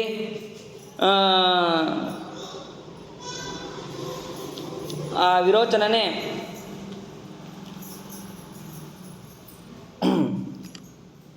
ವಿರೋಚನಿಗೆ ಪ್ರಶ್ನೆ ಕೇಳ್ತಾನೆ, ನೀವಿಬ್ಬರು ಒಟ್ಟಿಗೆ ಬಂದಿದ್ದೀರಿ, ಏನು ಇಬ್ಬರ ಸುಖಕ್ಕೆ ಕಾರಣ ಏನು ಅಂತ ಪ್ರಹ್ಲಾದರಾಜ ಕೇಳಿದಾಗ, ಸಖ್ಯ ಆಯಿತಾ ಏನು ಅಂತ ಕೇಳಿದಾಗ ಅದಕ್ಕೆ ವಿರೋಚನ ಹೇಳ್ತಾನೆ, ನನಗೆ ಸುಧನ್ವನ ಜೊತೆ ಏನು ಸಖ್ಯ ಆಗಿಲ್ಲ, ನಮ್ಮ ಪ್ರಾಣವನ್ನು ಪಣಕ್ಕೆ ಇಟ್ಟು ನಾವು ಇಬ್ಬರು ಇಲ್ಲಿ ನಿನ್ನನ್ನು ಒಂದು ಪ್ರಶ್ನೆಯನ್ನು ಕೇಳೋದಕ್ಕೆ ಬಂದಿದ್ದೇವೆ. ಹಾಗಾಗಿ ಸರಿಯಾದ ಸತ್ಯವಾದ ಉತ್ತರವನ್ನು ಕೊಡಬೇಕು ಅಂತ ಹೇಳಿದಾಗ ಅಲ್ಲಿ ಆ ಪ್ರಹ್ಲಾದರಾಜನು ಕೂಡ ಸುಧನ್ವನ ಆಗಮನದಿಂದ ತಕ್ಷಣ ಅವನಿಗೆ ಯೋಗ್ಯವಾದಂತಹ ಉದಕ ಮಧುಪರ್ಕ ಇವುಗಳನ್ನು ಕೊಟ್ಟು ಪಾದಪ್ರಕ್ಷಾಲನೆಗಳನ್ನು ಮಾಡಿ ಅವನಿಗೆ ಶ್ರೇಷ್ಠವಾದಂತಹ ನಿನಗೆ ಯೋಗ್ಯವಾದಂತಹ ಒಂದು ಆಕಳು ನಿನ್ನ ಸಲುವಾಗಿ ಕಾಯ್ತಾ ಇದೆ, ಅಂದರೆ ದಾನ ಮಾಡೋದಕ್ಕೆ ಸಿದ್ಧವಾಗಿದೆ ಅಂತ ಪ್ರಹ್ಲಾದರಾಜ ಹೇಳ್ತಾನೆ. ಒಂದು ಮಾತು ಹೇಳ್ತಾನೆ ಪ್ರಹ್ಲಾದ, ನೀವಿಬ್ಬರೇ ಬಂದಿದ್ದೀರಿ, ಸಾಕ್ಷಿಯನ್ನಾಗಿ ನನ್ನ ಮಗನನ್ನು ಕರೆದುಕೊಂಡು ಬಂದಿದ್ದಿ, ಇಲ್ಲಿ ಹೇಗೆ ನಾ ಹೇಳಿದ್ದು ನನ್ನ ಪರವಾಗಿ ಅಥವಾ ನನ್ನ ಮಗನ ಪರವಾಗಿ ಹೇಳಿದರೆ ಅದು ಸುಳ್ಳು ಅಂತಾಗತ್ತೆ, ನಿನ್ನ ಪರವಾಗಿ ಹೇಳಿದರೆ ಅದಕ್ಕೆ ತಕ್ಕ ಸಾಕ್ಷಿ ಇಲ್ಲ ಅಂತ ಹೇಳಿ ಸೂರ್ಯನ ಜೊತೆಗೆ ಒಬ್ಬ ಇರುವಂತಹ ಹಂಸ ಅಂತ ಅವನನ್ನು ಕರೀತಾರೆ ಪ್ರಹ್ಲಾದರಾಜರು. ಆವಾಗ ಆ ಹಂಸ ಅಂತಂದರೆ ವಾದಿರಾಜರು ಹೇಳುವುದು ಸನ್ಯಾಸಿಗಳ ಒಂದು ಪ್ರಭೇದ ಅಂತಂದು ಆ ವಾದಿರಾಜರು ತಿಳಿಸ್ತಾರೆ. ಪ್ರಹ್ಲಾದ ಇದು ಹಂಸನಿಗೆ ಪ್ರಶ್ನೆಯನ್ನು ಮಾಡ್ತಾನೆ, ಯಾವುದನ್ನು ನಾವು ಸತ್ಯವಾಗಿ ಹೇಳಬೇಕು, ಆಮೇಲೆ ಯಾರು ಸತ್ಯವನ್ನು ನುಡಿಯೋದಿಲ್ಲೋ ಅಥವಾ ಸುಳ್ಳನ್ನು ಯಾರು ಹೇಳ್ತಾನೋ ಅವರಲ್ಲಿ ಉತ್ತಮರು ಅಧಮರನ್ನು ನಾನು ತಿಳಿಯೋದಕ್ಕೆ ಸಾಧ್ಯ ಇಲ್ಲ. ಆದ್ದರಿಂದ ನಾನು ನಿನ್ನನ್ನು ಕೇಳ್ತಾ ಇದ್ದೇನೆ, ಅದಕ್ಕೆ ಸರಿಯಾದ ಉತ್ತರವನ್ನು ಕೊಡು ಅಂತ ಅವನಿಗೆ ಹೇಳ್ತಾನೆ. ಆವಾಗ ಆ ಪ್ರಶ್ನೆಯನ್ನು ಕೇಳಿದಾಗ ಹಂಸ ಹೇಳುತ್ತೆ, ಯಾರು ಧರ್ಮ ಗೊತ್ತಿದ್ದರೂ ಸುಮ್ಮನೆ ಧ್ಯಾನ ಮಾಡುವವರಂತೆ ಕುಳಿತಿರ್ತಾರೋ ಅವರ ಪುಣ್ಯದ ಅರ್ಧ ಭಾಗವನ್ನು ಪ್ರಶ್ನೆಯನ್ನು ಯಾರು ಮಾಡಿರ್ತಾರೋ ಅವನು ತಗೋತಾನೆ ಅವನ ಪುಣ್ಯವನ್ನು. ಇನ್ನೂ ಕಾಲಭಾಗವು ಅವರಲ್ಲಿ ಯಾರು ಅಪಕಾರ ಮಾಡಿರ್ತಾರೋ ಅವರಿಗೆ ಸೇರುತ್ತೆ. ನಿಂದನೀಯವಾದ ಯಾರು ನಿಂದನೆಗೆ ಯೋಗ್ಯರಾಗಿರ್ತಾರೋ ಅವರನ್ನು ನಿಂದನೆ ಮಾಡದೇ ಇದ್ದರೆ ಅವರಿಗೆ ಕಾಲು ಭಾಗ ಸೇರುತ್ತೆ ಅಂತ ಆ ಹಂಸ ಹೇಳುತ್ತೆ. ನೀನು ಸರಿಯಾಗಿ ಯೋಚನೆಯನ್ನು ಮಾಡಿ ನೀನು ಉತ್ತರವನ್ನು ಕೊಡು ಅಂತ ಮತ್ತೆ ಅದು ಪ್ರಹ್ಲಾದನಿಗೆ ಹೇಳಿದಾಗ ಪ್ರಹ್ಲಾದರು ಬಹಳ ವಿಚಾರ ಮಾಡಿ ಸತ್ಯವನ್ನೇ ಹೇಳಬೇಕು, ಧರ್ಮವನ್ನು ಉಳಿಸಬೇಕು ಅಂತಂದು ಅವರು ಹೇಳ್ತಾರೆ. ಅಂಗಿರಸ ಋಷಿಗಳು ನನಗಿಂತ ಶ್ರೇಷ್ಠರಾದವರು, ಸುಧನ್ವನ ತಾಯಿಯು ನಿನ್ನ ತಾಯಿಗಿಂತ ಶ್ರೇಷ್ಠರಾದವಳು, ಆದ್ದರಿಂದ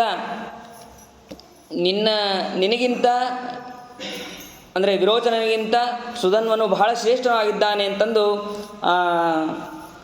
ನೀನು ಪಣದಲ್ಲಿ ಬಹಳ ಸೋತಿದ್ದಿ ಅಂತ ವಿರೋಚನಿಗೆ ಹೇಳ್ತಾನೆ. ಹೇಳಿದ ಕೂಡಲೇ ಆ ವಿರೋಚನ ಅದು ಸೋತಿದ್ದಾನೆ ಅಂತ ಹೇಳಿದ ಕೂಡಲೇ ಸುಧನ್ವನಿಗೆ ಪ್ರಶ್ನೆ ಮಾಡ್ತಾನೆ ಪ್ರಹ್ಲಾದರಾಜ ಕೇಳ್ತಾನೆ, ನನ್ನ ಮಗನನ್ನು ನೀನು ಕರೆದುಕೊಂಡು ಹೋಗಬೇಡ, ನನ್ನ ಮಗನನ್ನು ನನಗೆ ಕೊಡು ಅಂತ ಪ್ರಹ್ಲಾದ ರಾಜ ಕೇಳ್ತಾನೆ. ಆ ಸುಧನ್ವನು ಕೂಡ ಅದಕ್ಕೆ ಹೇಳ್ತಾನೆ, ಯಾವ ಧರ್ಮವನ್ನು ನೀನು ಆಶ್ರಯಿಸಿದೆಯೋ, ಯಾವ ಕಾರಣದಿಂದ ನೀನು ಅಂದರೆ ಪುತ್ರ ವ್ಯಾಮೋಹದಿಂದ ನೀನು ಸುಳ್ಳು ಹೇಳದೆ ನಿಜವನ್ನು ಹೇಳಿದ್ದೀಯೋ, ಸತ್ಯವನ್ನು ಹೇಳಿದ್ದೀಯೋ, ಆದ್ದರಿಂದ ನಿನ್ನ ಮಗನಾದಂತಹ ಈ ವಿರೋಚನನ್ನು ನಾನು ಮತ್ತೆ ನಿನಗೆ ಕೊಡುತ್ತೇನೆ ಅಂತ ಹೇಳಿ ಆ ಸುಧನ್ವನು ಹೋಗ್ತಾನೆ. ಇದರಿಂದ ನಾವೇನು ತಿಳ್ಕೋಬೇಕು ಅಂತಂದರೆ, ಭೂಮಿ ವಿಷಯದಲ್ಲಿ ಯಾವತ್ತೂ ನಾವು ಸುಳ್ಳು ಹೇಳಬಾರದು. ಮಕ್ಕಳ ಹಿತಕ್ಕಾಗಿ ಏನೂ ಮಾಡದೆ ಮಂತ್ರಿಗಳ ಜೊತೆಯಲ್ಲಿ ನಾಶವನ್ನು ಹೊಂದಬೇಡ. ನೀನು ಧರ್ಮರಾಜಾದಿಗಳಿಗೆ, ಪಾಂಡವರಿಗೆ ನೀನು ರಾಜ್ಯವನ್ನು ಕೊಡು ಅಂತ ಅವನು ಹೇಳ್ತಾ ಇದ್ದಾನೆ. ಅದಾದ ಮೇಲೆ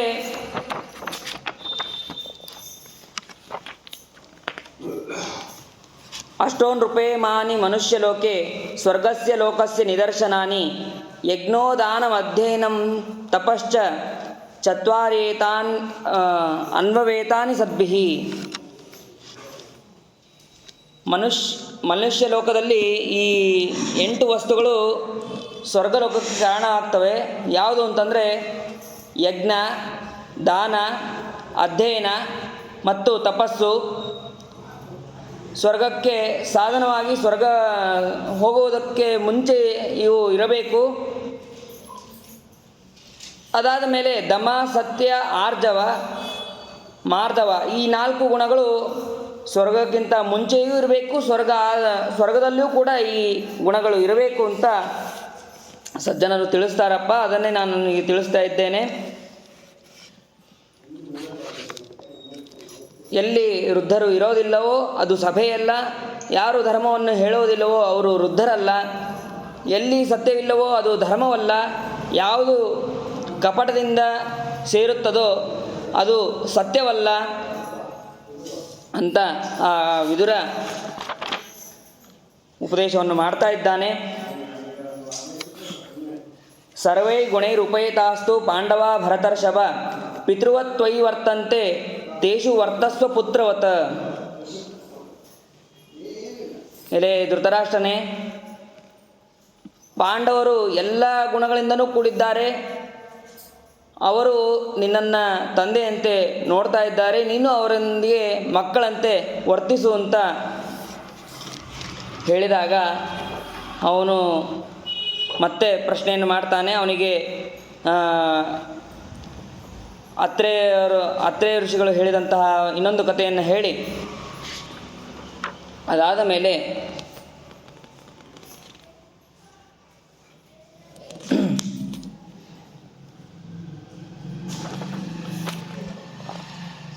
ಬ್ರಾಹ್ಮಣರು, ಗೋವುಗಳು, ಜ್ಞಾತಿಗಳು, ಶಿಶುಗಳು, ಸ್ತ್ರೀಯರು ಮತ್ತು ಯಾರು ಅನ್ನವನ್ನು ಊಟ ಮಾಡುತ್ತಾರೆಯೋ ಅವರು ಮತ್ತು ಶರಣಾಗತರು, ಇಷ್ಟಜನರು ಅವಧ್ಯರಾಗುತ್ತಾರೆ ಅಂತ ತಿಳಿಸ್ತಾರೆ. ಅದಾದ ನಂತರ ನೀನು ಪಾಂಡವ ಪುತ್ರರ ಜೊತೆಯಲ್ಲಿ ಸಂಧಿಯನ್ನು ಮಾಡಿಕೋ, ಶತ್ರುಗಳು ನಿಮ್ಮಿಬ್ಬರ ನಡುವೆ ಛಿದ್ರವನ್ನು ಬಯಸೋದು ಬೇಡ. ಪಾಂಡವರೆಲ್ಲರೂ ಕೂಡ ಏನಾಗಿದ್ದಾರೆ, ಸತ್ಯದಲ್ಲಿ ಸ್ಥಿರರಾಗಿದ್ದಾರೆ. ನೀನು ದುರ್ಯೋಧನನ್ನು ಸನ್ಮಾರ್ಗದಲ್ಲಿ ಇರೋದಕ್ಕೆ ಪ್ರಯತ್ನ ಮಾಡು ಅಂತ ಹೇಳಿದಾಗ ಅದನ್ನು ಅವನು ಕೇಳೋದಕ್ಕೆ ಶಕ್ಯ ಆಗೋದಿಲ್ಲ. ಅದನ್ನು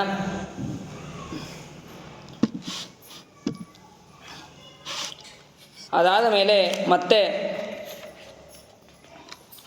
ಹೇಳ್ತಾನೆ ವಿದುರ, ನಾನು ದ್ಯೂತ ಕಾಲದಲ್ಲೇ ನಾನು ಹೇಳಿದ್ದೆ ಇದು ಯಾವುದನ್ನು ಮಾಡಬೇಡ ಅಂತಂದು. ಆವಾಗ ನೀನು ನಿನ್ನ ಪುತ್ರನ ಮೋಹದಿಂದ ನೀನು ಯಾವುದನ್ನು ಕೇಳಲಿಲ್ಲ. ಈಗ ನೀನು ದುಃಖ ಪಡ್ತಾ ಇದ್ದಿ. ರೋಗಿಗೆ ಔಷಧಿ ಯಾವತ್ತೂ ಹಿಡಿಸೋದಿಲ್ಲ. ಹಾಗೇ ಅದೇ ರೀತಿ ನಾನು ಹೇಳೋ ಮಾತುಗಳು ಕೂಡ ನಿನಗೆ ಈಗ ಯೋಗ್ಯ ಅಂತ ಅನಿಸೋದಿಲ್ಲ. ನಿನಗೆ ಹಿಡಿಸೋದಿಲ್ಲ.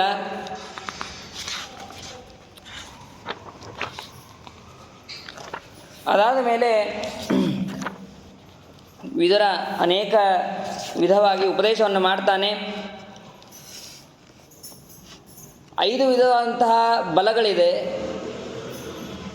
ಅದು ಯಾವುದು ಅಂತಂದರೆ, ಬಲಂ ಪಂಚವಿಧಂ ನಿತ್ಯಂ ಪುರುಷಾಣಾಂ ನಿಬೋಧಮೆ ಎತ್ತು ಬಾಹುಬಲಂ ನಾಮ ಪ್ರಥಮಂ ಬಲಮುಚ್ಯತೆ ಅಮಾತ್ಯಲಾಭೋ ಭದ್ರಂತೆ ದ್ವಿತೀಯಂ ಬಲಮುಚ್ಯತೆ ತೃತೀಯಂ ಧನಲಾಭಂತು ಬಲಮಾಹುರ್ಮನೀಷಿಣಃ ಯತ್ವಸ್ಯ ಸಹಜಂ ರಾಜನ್ ಪಿತೃಪೈತಾಮಹಂ ಬಲಂ ಅಭಿಜಾತ ಬಲಂ ನಾಮ ತಚತುರ್ಥ ಬಲಂ ಸ್ಮೃತಂ ಏನ ತ್ವೇತಾನಿ ಸರ್ವಾಣಿ ಸಂಗೃಹೀತಾನಿ ಭಾರತ ಯದ್ಬಲಾನಾಂ ಬಲಂ ಶ್ರೇಷ್ಠಂ ತತ್ಪ್ರಜ್ಞಾ ಬಲಮುಚ್ಯತೆ.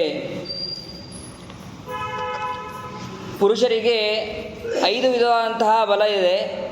ಅದು ಯಾವುದು ಅಂತಂದರೆ, ಒಂದು ಬಾಹುಬಲ, ಆಮೇಲೆ ಅಮಾತ್ಯರ ಬಲ, ಆಮೇಲೆ 3ನೇದು ಧನಬಲ, ಅದಾದ ಮೇಲೆ 4ನೇದು ಪಿತೃಪಿತಾಮಹರಿಂದ ಬಂದಂತಹ ಯಾವ ತನ್ನ ಸ್ವಂತ ಬಲ ಇದೆಯೋ ಆ ಬಲ. ಅದಾದ ಮೇಲೆ 4ನೇದ್ದು ಪಿತೃಪಿತಾಮಹರ ಬಲ. 5ನೇ ಬಲ ಈ ಎಲ್ಲ ಬಲವನ್ನು ಇಟ್ಟುಕೊಂಡು ಪ್ರಜ್ಞಾಬಲ ಯಾವುದಿದೆಯೋ ಅದು ಶ್ರೇಷ್ಠವಾದದ್ದು. ಈ 5 ಬಲಗಳು ಕೂಡ ಯಾರಲ್ಲಿದೆ? ಪಾಂಡವರಲ್ಲಿದೆ. ಹಾಗಾಗಿ ನೀನು ಅವರ ಜೊತೆ ಸಂಧಾನವನ್ನು ಮಾಡಿಕೋ ಅಂತಂದು ಮತ್ತೆ ಮತ್ತೆ ವಿದುರ ಹೇಳ್ತಾ ಇದ್ದಾನೆ.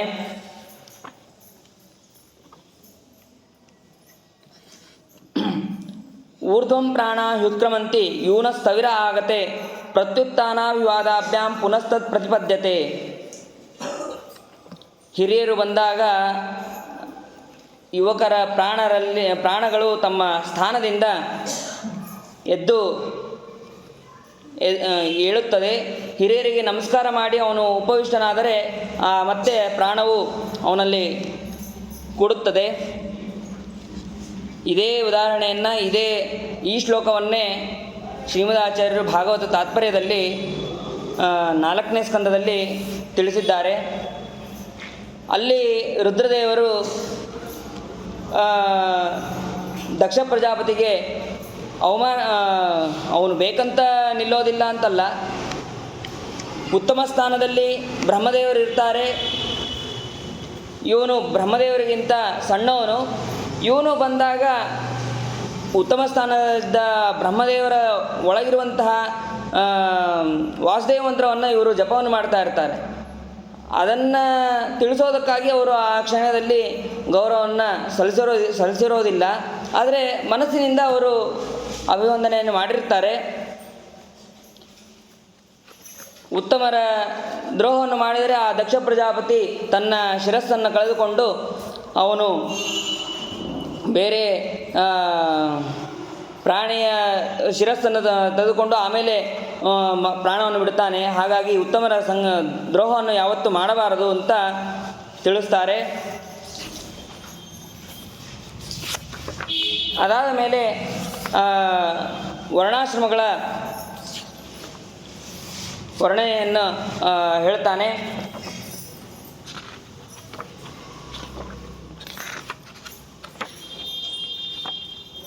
ಕರ್ಮಣ ಮನಸಾ ವಾಚ ಯದಭೀಕ್ಷ್ಣಂ ನಿಷೇವತೆ ತದೇವಾಪಹರತ್ತೇನಂ ತಸ್ಮಾತ್ ಕಲ್ಯಾಣಮಾಚರೇತ್. ಕರ್ಮದಿಂದ ಮತ್ತು ಮನಸ್ಸಿನಿಂದ ಮಾತಿನಿಂದ ಯಾವ ವಸ್ತುವನ್ನು ಅವನು ಸೇವೆ ಮಾಡ್ತಾನೋ ಆ ವಸ್ತುವು ಅವನನ್ನೇ ಅಪಹಾರ ಮಾಡ್ತದೆ.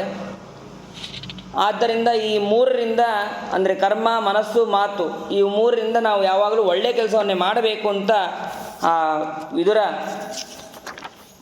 ತಿಳಿಸಿದ್ದಾನೆ.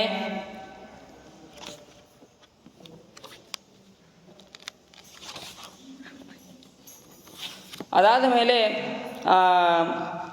4 ವರ್ಣಾಶ್ರಮಗಳ ಧರ್ಮವನ್ನು ತಿಳಿಸಿ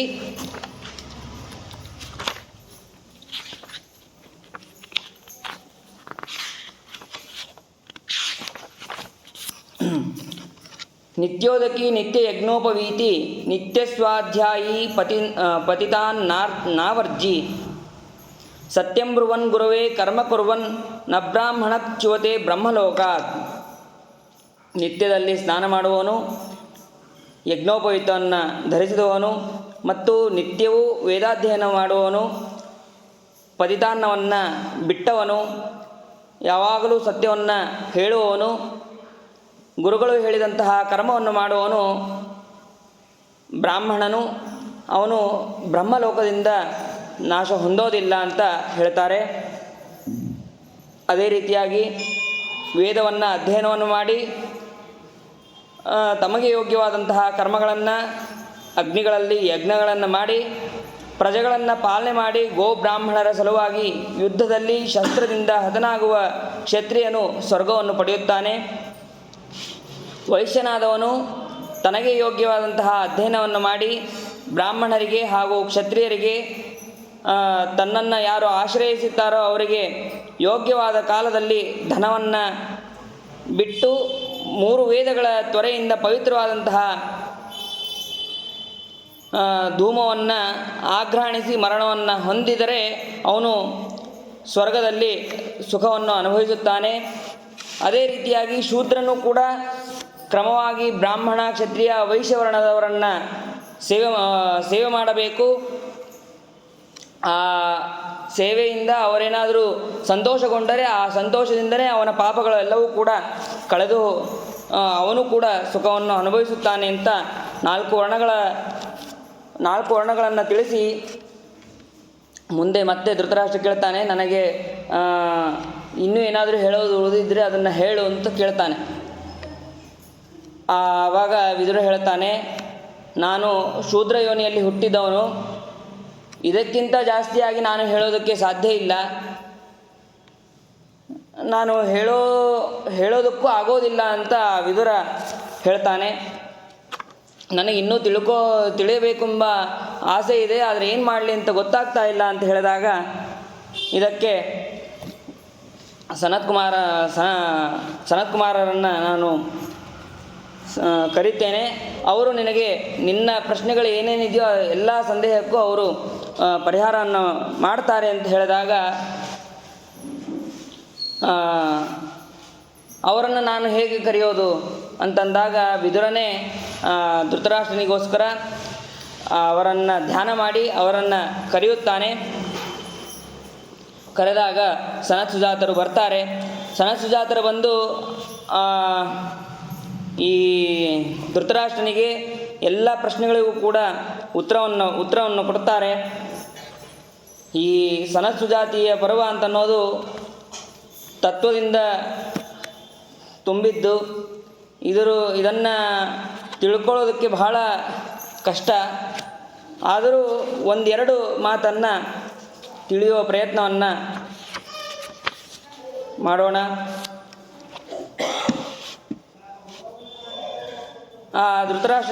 ಧೃತರಾಷ್ಟ್ರ ಸನತ್ಸುಜಾತರಿಗೆ ಕೇಳ್ತಾನೆ, ವಿದುರನಿಂದ ನಾನು ಅನೇಕ ನೀತಿಶಾಸ್ತ್ರವನ್ನು ಕೇಳಿದರೂ ಕೂಡ ನಾನು ಪ್ರಾರಬ್ಧ ಕರ್ಮದಿಂದ ನಾನು ದುಷ್ಟನಾದಂತಹ ದುರ್ಯೋಧನನಲ್ಲಿ ಸ್ನೇಹ ಮಾಡುವ ಬುದ್ಧಿ ಉಂಟಾಗಿದೆ. ತತ್ವಜ್ಞಾನವನ್ನು ಕೊಡುವಂತಹ ನೀವು ನನಗೆ ಭಗವಂತನ ಬಗ್ಗೆ ವಿಶೇಷವಾಗಿ ಅವನ ಮಹಿಮೆಯನ್ನು ತಿಳಿಸಬೇಕು ಅಂತ ಸನತ್ಸುಜಾತರಿಗೆ ಕೇಳಿದಾಗ ಅವರು ಅನೇಕ ವಿಧವಾಗಿ ಉಪದೇಶವನ್ನು ಮಾಡ್ತಾರೆ.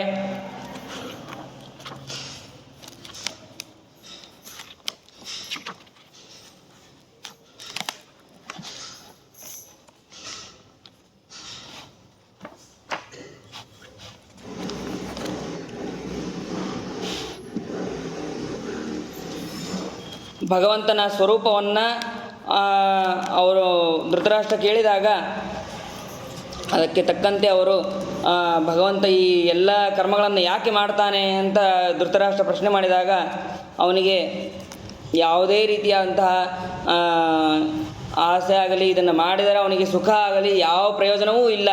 ಅದನ್ನು ಸೂತ್ರಗಳಲ್ಲಿ ಶ್ರುತಿ ಸ್ಮೃತಿಗಳಲ್ಲಿ ಬೇಕಾದಷ್ಟು ತಿಳಿಸಿದ್ದಾರೆ. ಅದನ್ನೇ ಇಲ್ಲಿ ಧೃತರಾಷ್ಟ್ರನಿಗೆ ತಿಳಿಸಿ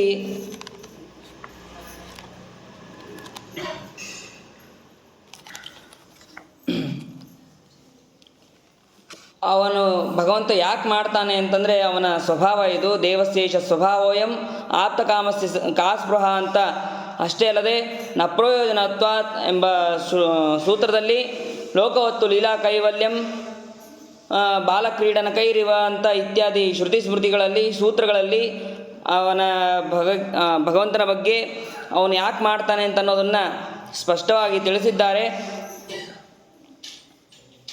ಈ ಅನಾದಿ ಸಿದ್ಧವಾದಂತಹ ಈ ಕರ್ಮಗಳನ್ನು ಅವನು ಲೋಕಕ್ಕಾಗಿ ಮಾಡುತ್ತಾನೆ.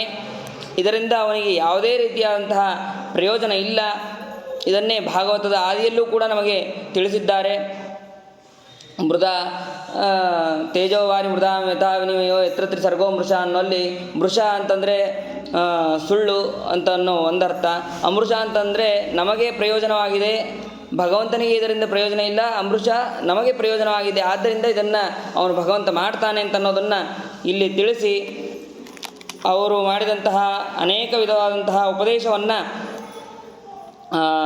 ತತ್ವೋಪದೇಶವನ್ನು ಧೃತರಾಷ್ಟ್ರ ಕೇಳಿ ಅವನು ಸ್ವಲ್ಪ ಶಾಂತನಾಗುತ್ತಾನೆ. ಕೊನೆಯದಾಗಿ ಒಂದು ಮಾತನ್ನು ಸನತ್ಸುಜಾತರು ಹೇಳ್ತಾರೆ.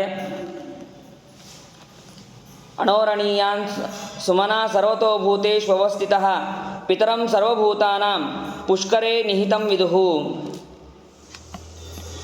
ಭಗವಂತನ ಮಹಿಮೆಯನ್ನು ಅವರು ಹೇಳ್ತಾರೆ.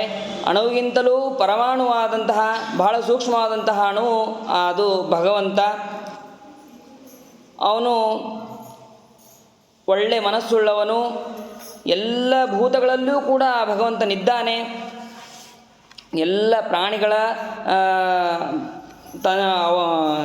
ತಂದೆಯಾದಂತಹ ಅವನನ್ನು ಹೃದಯ ಕಮಲದಲ್ಲಿ ಎಲ್ಲರ ಹೃದಯ ಕಮಲದಲ್ಲಿ ಅವನು ಇದ್ದಾನೆ ಅಂತಂದು ಜ್ಞಾನಿಗಳು ತಿಳಿಸಿದ್ದಾರೆ ಅಂತ ಹೇಳ್ತಾನೆ. ಇಲ್ಲಿಗೆ ಆ ಸನತ್ಸುಜಾತಿಯ ಪರ್ವ ಅಂತನ್ನೋದು ಮುಕ್ತಾಯ ಆಗತ್ತೆ. ಈ ಸನತ್ಸುಜಾತಿಯ ಪರ್ವವು ಬಹಳ ತತ್ವದಿಂದ ಕೂಡಿದೆ, ತಿಳಿಯೋದಕ್ಕೆ ಬಹಳ ಕಷ್ಟವಾದದ್ದು. ಅದರಲ್ಲಿ ಯಥಾಮತಿಯಾಗಿ ಹೇಳೋದಕ್ಕೆ ಪ್ರಯತ್ನವನ್ನು ಪಟ್ಟಿದ್ದೇನೆ. ಏನಾದರೂ ದೋಷ ಇದ್ದರೆ ಅದು ನನ್ನದು, ಗುಣಗಳು ಅಂತಿದ್ದರೆ ಅದು ಗುರುಗಳದು ಅಂತ ಹೇಳ್ತಾ ನನ್ನೆರಡು ಮಾತನ್ನು ಮುಗಿಸ್ತೇನೆ. ಶ್ರೀಕೃಷ್ಣಾರ್ಪಣಮಸ್ತು. ಅನೇನ ಭಾವಿ ಯತ್ ಪುಣ್ಯಂ ತದಾಪ್ನೋತು ಗುರು.